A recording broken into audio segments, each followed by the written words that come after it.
sa ngadto sa iyang mga anak og sa mga parimpe. Unya panahon naman gikuha siya, wa kay mahimo ani kay ang tanang butang naaman sa kamot sa Dios. Amen. So karon nga buntag ato ni siyang tugyan ngadto sa Ginoo nga kining maong lawas, proteksyonan sa Ginoo o atong pag-ampo karon kining lawas isahay maguning demonyo mogamit usahay ba og tanang kuan gani murag ihadlok-hadlok sa ato.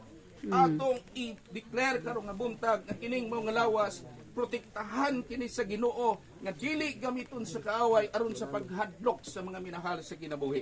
Una usay kita manitag menteryo hadlok tano. Kay ang atong hunahuna manggod kanang mga tawhana dili galit ta mahadlok sa buhi kani pahinong mga patay. Una angay nato ning pamalandungan. So karon nga buntag salamat sa pulong sa Dios ug ang atong pag-ampo karon nga buntag nga unta kini nga panahon karon nakakuha ta og dako nga pagtulun-an sa atong kinabuhi, mga anak, mga bana, mga asawa nga ang atong mga minahal sa kinabuhi gipahulam ra dagyud na sa Ginoo nganhi sa ato. Panalanginan ta sa Ginoo. Amahan nga langit nun, nining kabuntagon, daghang salamat sa imong mga pulong, daghang salamat sa imong pag-remind kanamo Ginoo, ang kinabuhi day namo Ginoo lumalabay ra gyud ni o Dios.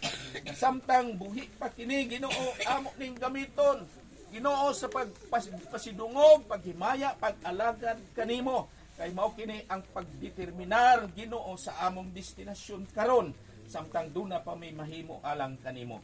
Panalanginan nimo ang mga minahal sa kinabuhi ni Brad Gorio Ginoo sa iyang mga anak, sa iyang asawa, sa mga parinti.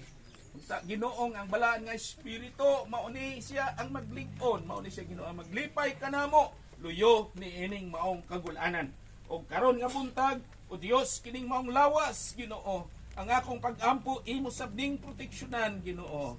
Hallelujah. Hangtod sa pag-abot sa panahon nga imo siya Lord bangunon gikan sa dapit sa mga minatay.